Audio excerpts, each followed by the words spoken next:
നമ്മളുടെ ജീവിതത്തിൽ ദൈവത്തിൻ്റെ പ്രവൃത്തി ഉണ്ടാകുമ്പോൾ, ദൈവം അത്ഭുതങ്ങൾ ചെയ്യുമ്പോൾ അനേകർ നമ്മളെ കാണുവാനും അനേകർ നമ്മളെ ഉയർത്തുവാനും വരും. നമ്മൾ ആ ഒരു സിറ്റുവേഷനിൽ എങ്ങനെയാണ് പെരുമാറുന്നത്? ഇരുൾ അടഞ്ഞ വഴികളിൽ തിരുനാളമാകുവാൻ ഇന്നത്തെ ചിന്ത. Praise Lord. എല്ലാ പ്രിയപ്പെട്ടവർക്കും ക്രിസ്തയേശുവിൻ്റെ നാമത്തെ എൻ്റെ സ്നേഹവന്ദനം. ഇന്നത്തെ ചിന്തയ്ക്കായി യെശയ്യാ 39 അധ്യായം നമുക്ക് നോക്കാം. ഈ ഒരു അധ്യായത്തിൻ്റെ ചരിത്രം നമുക്ക് ഏവർക്കും സുപരിചിതമാണ്. ഹിസ്കിയാ രാജാവ് തൻ്റെ യെശയ്യാ പ്രവാചകൻ തന്നോട് പറഞ്ഞു, താൻ മരിക്കാൻ പോകുന്നു എന്ന് പറഞ്ഞപ്പോൾ തൻ്റെ മരണക്കിടക്കയിൽ ദൈവത്തോട് പ്രാർത്ഥിച്ച് തൻ്റെ ജീവിതത്തിൽ 15 വർഷവും കൂടി കൂട്ടിക്കിട്ടുവാനിടയായി.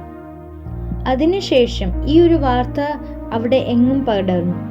അങ്ങനെ ബാബേൽ രാജ്യത്ത് നിന്ന് ബൽദാന്റെ മകനായ മെരൂദക് ബൽദാൻ ഈ ഒരു വാർത്ത കേട്ട്, രോഗസൗഖ്യം പ്രാപിച്ചു എന്ന വാർത്ത കേട്ട് രാജാവിന് സമ്മാനങ്ങളും എഴുത്തും അയച്ചു. അങ്ങനെ ഹിസ്കിയാ രാജാവ് തൻ്റെ ആ രാജ്യത്തിലെ എല്ലാ കാര്യങ്ങളും, ഏറ്റവും ചെറിയ കാര്യം മുതൽ സകലവും, കാണിക്കാത്തതായി ഒന്നുമില്ല എന്നാണ് പറയുന്നത്, അങ്ങനെ സർവവും ഇദ്ദേഹത്തെ കാണിച്ചു കൊടുത്തു. പക്ഷേ ഉടനെ ആ പ്രവാചകൻ അവിടെ വന്ന് എന്താണ് പറയുന്നത്? നിന്റെ രാജ്യത്തെ ബാബിലോൺ പിടിച്ചുകൊണ്ട് പോകപ്പെടും. പ്രിയ ദൈവമക്കളെ, പലപ്പോഴും നമ്മുടെ ജീവിതത്തിൽ നടക്കുന്ന ഒരു അവസ്ഥയാണിത്. നമ്മളുടെ ജീവിതത്തിൽ ദൈവത്തിൻ്റെ പ്രവൃത്തി ഉണ്ടാകുമ്പോൾ, ദൈവം അത്ഭുതങ്ങൾ ചെയ്യുമ്പോൾ അനേകർ നമ്മളെ കാണുവാനും അനേകർ നമ്മളെ ഉയർത്തുവാനും വരും. നമ്മൾ ആ ഒരു സിറ്റുവേഷനിൽ എങ്ങനെയാണ് പെരുമാറുന്നത്? നമ്മൾ പലപ്പോഴും ഹിസ്കിയാവിനെ പോലെ ആയി പോകാറുണ്ട്. നമ്മളുടെ സർവവും നമ്മൾ കാണിച്ചു കൊടുക്കും. നമ്മുടെ ഹൃദയത്തെ പലപ്പോഴും നമ്മൾ തുറന്ന് കാണിക്കാറുണ്ട്. പക്ഷേ പ്രിയ ദൈവമക്കളെ, നമ്മളോട് വന്ന് സംസാരിക്കുന്നവര് എവിടെ നിന്നാണ്, ആരാണ്? അവരെ ശോധന ചെയ്യുവാൻ ദൈവം നമുക്ക് കൃപ നൽകിയിട്ടുണ്ട്. അപ്പോൾ നമ്മളെ ആര് സംസാരിക്കും, നമ്മൾ ആരോട് സംസാരിക്കും? പുതിയ നിമിത്തം നമുക്ക് കാണുവാൻ കഴിയും, പുറത്തുള്ളവരോട് സുബോധത്തോടെ സംസാരിക്കണം. നമ്മുടെ വാക്കുകൾ, നമ്മുടെ പ്രവൃത്തികൾ സുബോധമുള്ളതായിരിക്കണം. നമ്മൾ ആരെ എന്ത് കാണിക്കുന്നു, അവരോട് എന്ത് പറയുന്നു, അതിൽ വെച്ച് പിന്നീട് അവർ നമ്മളെ വിധിക്കുവാൻ ഇടയാവരുത്. ഇപ്പോൾ ഹിസ്കിയാവിന് സംഭവിച്ചതും അതുപോലാണ്. താൻ തനിക്കുള്ളതെല്ലാം കാണിച്ചു കൊടുത്തു. പക്ഷേ പിന്നത്തേതിൽ അതെല്ലാം ബാബേൽ രാജ്യത്തിലേക്ക് കൊണ്ടുപോകേണ്ടി വന്നു. തൻ്റെ മക്കളെ എല്ലാം ബാബേൽ രാജ്യത്തിലേക്ക് കൊണ്ടുപോകേണ്ടി വന്നു. എന്തുകൊണ്ടാണ് ഇങ്ങനൊരു ശിക്ഷാവിധി ഉണ്ടായത്? നമ്മൾ എങ്ങനെയായിരിക്കണം? നമ്മുടെ ദൈവം നമ്മുടെ ജീവിതത്തിൽ പലപ്പോഴും നമ്മളുടെ അത്ഭുതങ്ങൾ നമ്മുടെ ജീവിതത്തിൽ കാണിക്കും. പക്ഷെ ആ അത്ഭുതങ്ങൾ അല്ല നമ്മുടെ ലക്ഷ്യം. നമ്മുടെ ലക്ഷ്യം എന്താണ്? നമ്മുടെ പ്രത്യാശ എന്താണ്? സ്വർഗരാജ്യത്തിൽ ചെല്ലണം എന്നതാണ്.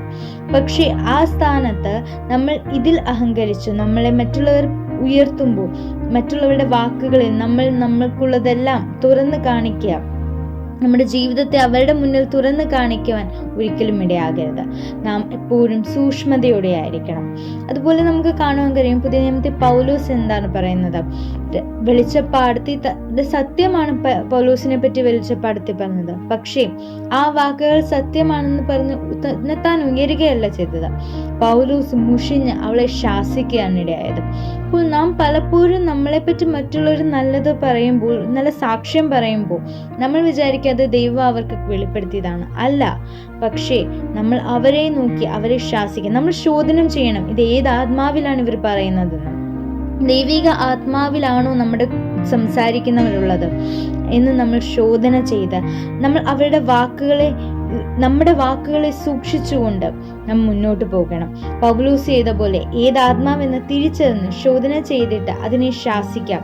ദൈവിക ആത്മാവ് അല്ല എങ്കിൽ അതിനോട് ശാസിക്കുക എത്ര വേണ്ടത്. നമ്മുടെ വാക്കുകളെയും നമ്മുടെ പ്രവൃത്തികളെയും ഒക്കെ സൂക്ഷിക്കാം. അതുപോലെ അവസാന ഭാഗത്ത് നമുക്ക് കാണുവാൻ കഴിയും, ഹിസ്കിയാവ് യെശയ്യാ പ്രവാചകനോട് ഇപ്രകാരം പറയുന്നു, എങ്കിലും എൻ്റെ ജീവകാലത്ത് സമാധാനവും സത്യവും ഉണ്ടായിരിക്കുമല്ലോ. ഒരു സമാധാന പ്രിയനാണ്, ഒരു സത്യം അന്വേഷിക്കുന്ന ഒരു രാജാവായിരുന്നു ഹിസ്കിയാ രാജാവിൻ്റെ ഒത്തിരി പ്രവർത്തനങ്ങൾ നമ്മൾ കണ്ടു. ഹിസ്കിയാ രാജാവ് ഇസ്രായേലിന് വേണ്ടി ചെയ്ത പല കാര്യങ്ങളും നമുക്കറിയാം.